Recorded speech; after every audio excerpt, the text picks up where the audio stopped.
पुत्र, तुम्हें जो भी उपाय करना है शीघ्र करना हो, क्योंकि त्रिपुर अब एक सीधी रेखा में शीघ्र आने वाले हैं। माँ, मुझे ज्ञात है कोई अनिष्ट नहीं होने दूंगा मैं, किंतु उसके लिए मुझे मामा जी की सहायता चाहिए होगी।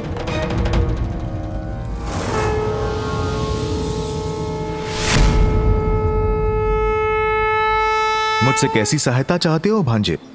मामा जी, त्रिपुरासुर के भीतर छिपी कुटिलता को उजागर करने में मेरी सहायता कीजिए। अपने भक्तों को दंडित करने में संकोच कर रहे हैं महादेव, इसलिए तुम मेरे पास सहायता के लिए आए हो भांजे। प्रभु शिव शंकर को अपने भक्तों को दंड देने में उसी प्रकार संकोच होता है जैसे एक उद्दंड बालक को सुधारने के लिए उसके स्नेही पिता को होता है।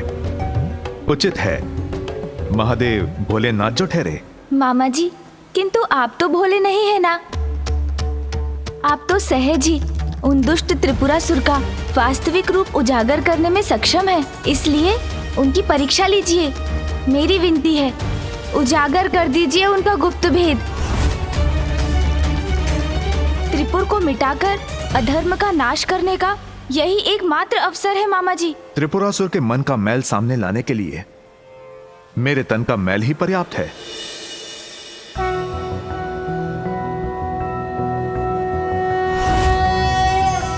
नारायणाय सुरमंडन मंडनाय, नारायणाय सकल स्थिति कारणाय, नारायणाय भवभीति निवारणाय, नारायणाय प्रभवाय नमो नमस्ते।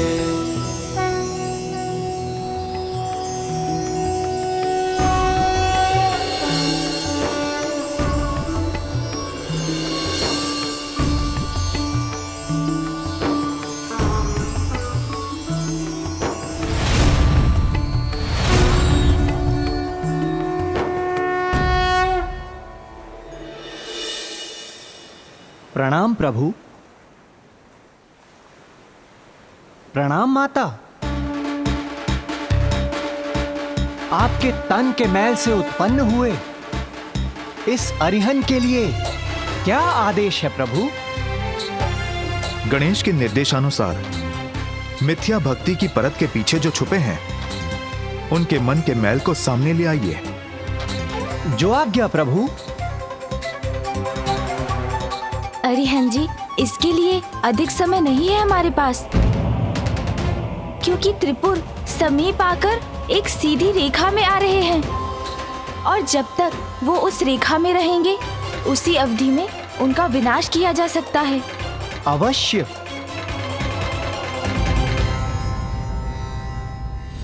त्रिपुर के एक रेखा में आने के पूर्व इन असुर सैनिकों को जीवित करूंगा। फिर त्रिपुर का कोई विनाश नहीं कर सकेगा।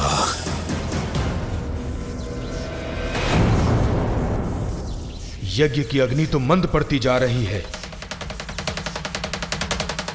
इस अग्नि को और तीव्र करने की आवश्यकता है। मुझे और आहुति देनी होगी। रुकिए गुरुवर, इसकी कोई आवश्यकता नहीं।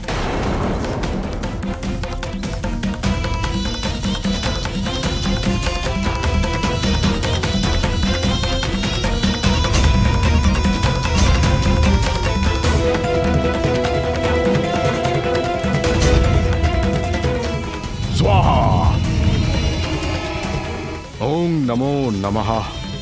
गुरुवर, अब ये यज्ञ कदापि नहीं थमेगा, शीघ्र ही चरम पर पहुंचेगा अपने। आप चिंता मत कीजिए गुरुवर, मैंने भंडार को पुनः यज्ञ सामग्री और घृत से भर दिया है।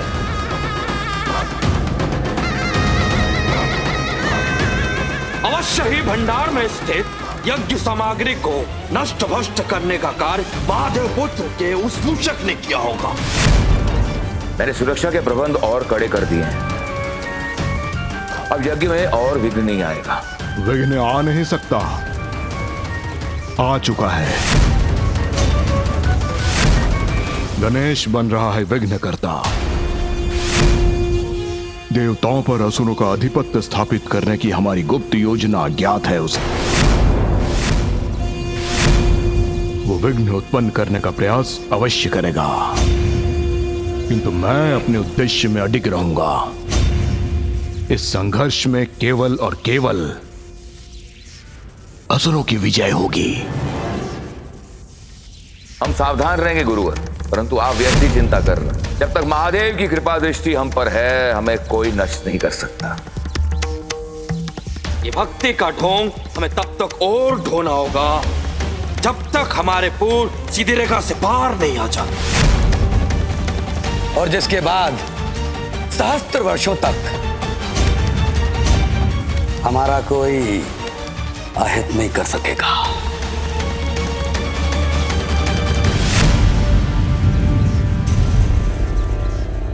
त्रिपुर के एक रेखा में आने में कुछ ही समय शेष है।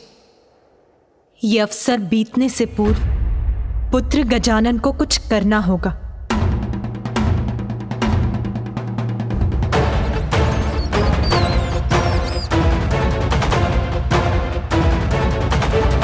अरिहंत जी, आप मेरी योजना भली भांति समझ गए ना?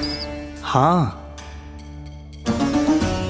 माता पार्वती नंदन श्री गणेश, मैं न केवल आपकी योजना भली भांति समझ गया हूं, अपितु आपकी बुद्धिमत्ता और आपकी चतुराई का प्रशंसक भी बन गया हूं। धन्यवाद। किंतु स्मरण रहे, ये कार्य हमें नियत समयावधि में ही पूर्ण करना है। मुझे विश्वास है हमारी ये योजना अवश्य सफल होगी। अवश्य श्री गणेश।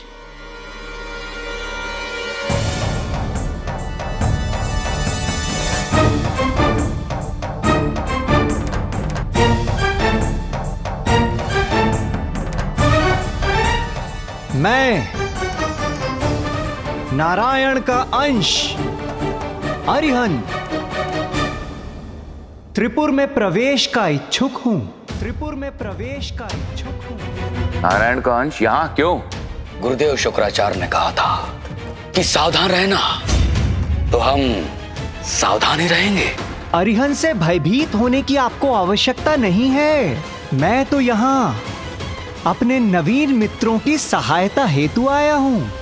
इसका भीतर आना वर्जित किया तो वंचित रह जाएंगे आप लोग उस दिव्य अमृत से। और यदि इस अरिहंत को प्रवेश करने दिया तो समस्त त्रिपुर वासियों के सुख और समृद्धि का एकमात्र स्रोत वो दिव्य अमृत, वास्तविक अमृत प्राप्त कर लेंगे आप।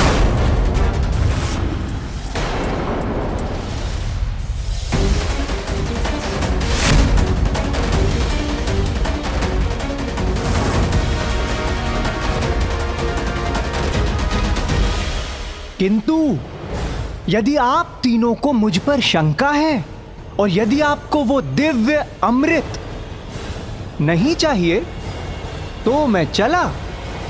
कहीं छल तो नहीं है?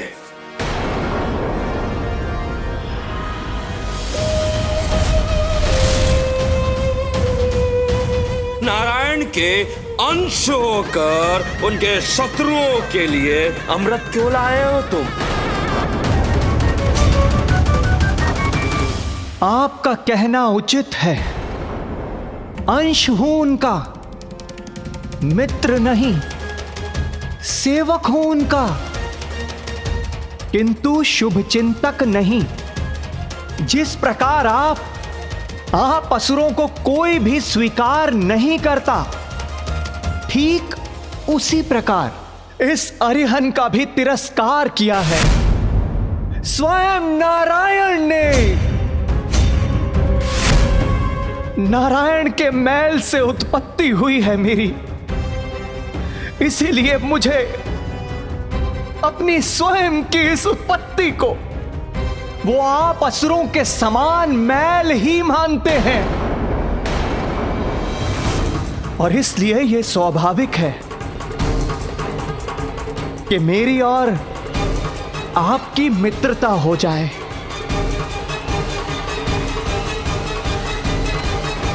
और इसी उद्देश्य की पूर्ति हेतु मैं आपके समक्ष मित्रता करने के लिए आया हूं।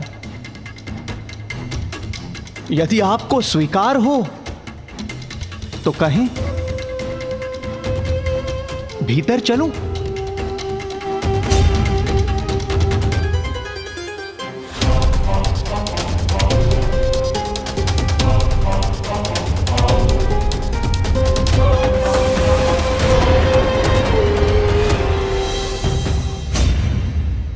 अरिहंत जी तो अपने बुद्धि के बल पर त्रिपुर के भीतर प्रवेश करने में सफल हो गए।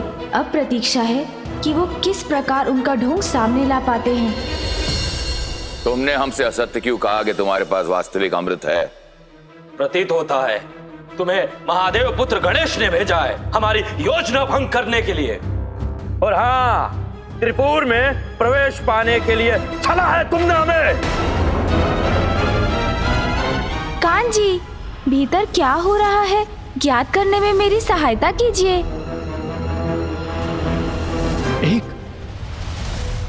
एक विषैली छाया का प्रकोप है आपके मन पर, इसीलिए तो आप दुखी हैं, अत्यधिक चिंताग्रस्त हैं, तनाव में हैं आप और इतने भयभीत हैं। किंतु आपके दुखों का नाश करने वाला, आपकी इस विषैली छाया को हटा देने वाला दिव्य अमृत है अरिहंत के पास।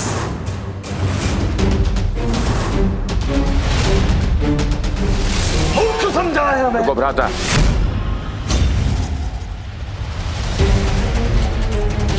तुम कौन से विष को हटाने की बात कर रहे हो? हम तुम्हें एक और अवसर देते हैं।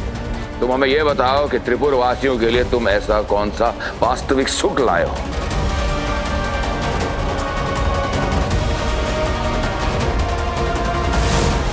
अरिहंत जी प्रयास तो कर रहे हैं, किंतु त्रिपुर की सत्यता जानना इतना भी सरल नहीं है। महादेव की भक्ति का ढोंग ये भी तो एक विष के समान ही है, किंतु उसी विष से मुक्ति दिलाने वाला दिव्य अमृत लेकर आया है अरिहंत।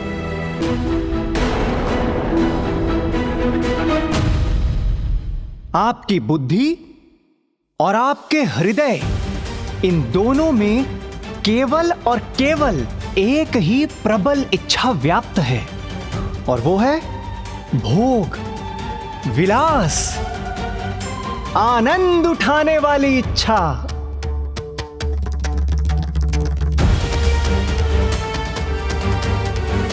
किंतु सत्य तो यह है, ये सब कुछ होने के पश्चात भी आप लोग भयभीत होने के कारण दरिद्रों की भांति अपना जीवन व्यतीत करने के लिए विवश हैं।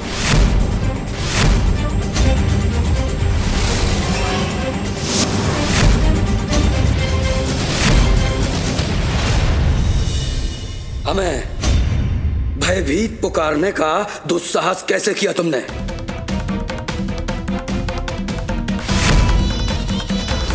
अरिहंत जी, आपको और भी युक्ति लगानी होगी।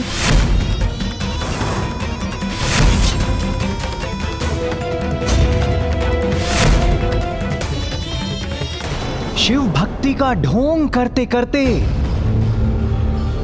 कठिन धर्म का पालन, ऐसे घोर कष्ट उठा रहे हैं आप, और त्रिपुर जैसे संपन्न पुरों के अधिपति होते हुए भी काम, लोभ, मोह, मदिरा, इन सब से दूर क्यों हैं आप? क्योंकि शिव भक्ति से हमें सुरक्षा प्राप्त होती। त्रिपुरासुर, कैसी भ्रांति में जी रहे हैं आप? सर्वशक्तिशाली, सर्वज्ञाता, साक्षात भगवान महादेव को आप तीनों की ये ढोंगी भक्ति भली भांति ज्ञात है।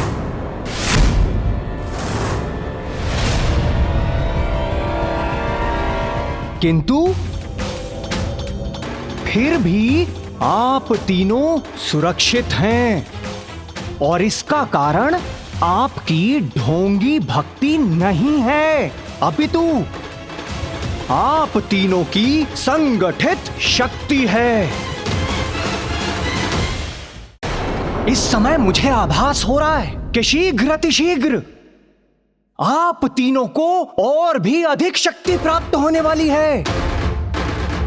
हाँ, यहाँ पर एक अमर अपराजित सेना का निर्माण किया जा रहा है जो हमें समस्त संसार का आधिपत्य प्रदान करेगी।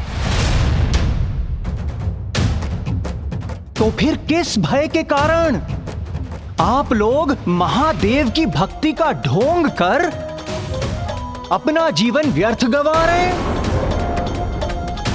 भूल जाइए अपनी इस ढोंगी भक्ति को। इनका समय अब गया।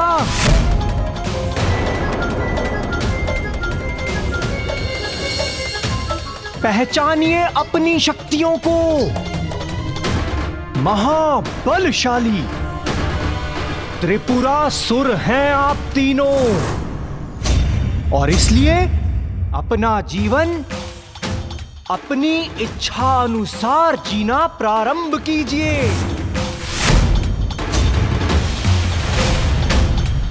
ये नारायण अंश सत्य कह रहे हैं, हमें भला किसका भय।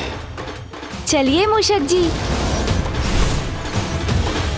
जब सभी सुख सुविधाएं प्राप्त है हमें, फिर ऐसे दरिद्रों की भांति क्यों जी रहे हैं? सत्य है, भक्ति में व्यर्थ कर रहे हैं अपना जीवन।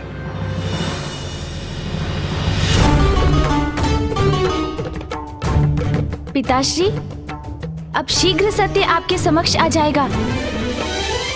जब त्रिपुरासुर द्वारा आपकी झूठी भक्ति समाप्त होगी और सत्य शीघ्र आपके नेत्रों के समक्ष प्रकट होकर आपको विश्वास दिला देगा।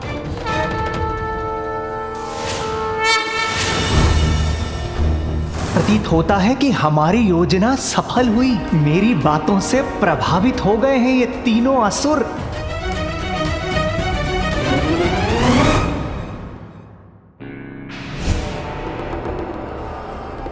भ्राताओं, गुरुदेव शुक्राचार्य ने हमें सचेत किया था, इसलिए हमें इसकी भ्रमजाल में नहीं पड़ना चाहिए।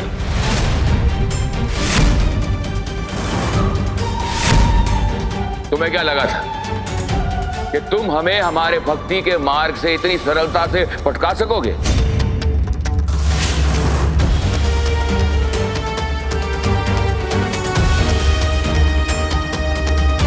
पुत्र, मेरे भक्त किसी भी स्थिति में भक्ति के मार्ग से नहीं डिगेंगे। आपको विश्वास दिलाने के लिए मुझे कुछ और प्रयास करना होगा।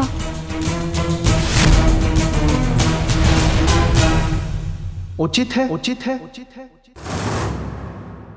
अरिहन को ऐसा प्रतीत हो रहा है कि आप त्रिपुरासुर उस दिव्य अमृत के सुख का स्वाद नहीं लेना चाहते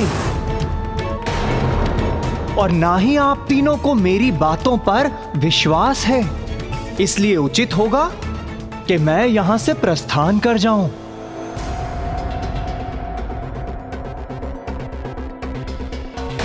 कोई अमृत नहीं है तुम्हारे पास, इसलिए अमृत के नाम पर हमें मूर्ख बनाने का प्रयास कर रहे हो।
देवी, ऐसा प्रतीत हो रहा है कि इन तीनों को आपकी आवश्यकता नहीं है और इसलिए हमें यहां से शीघ्र अतिशीघ्र प्रस्थान कर लेना चाहिए।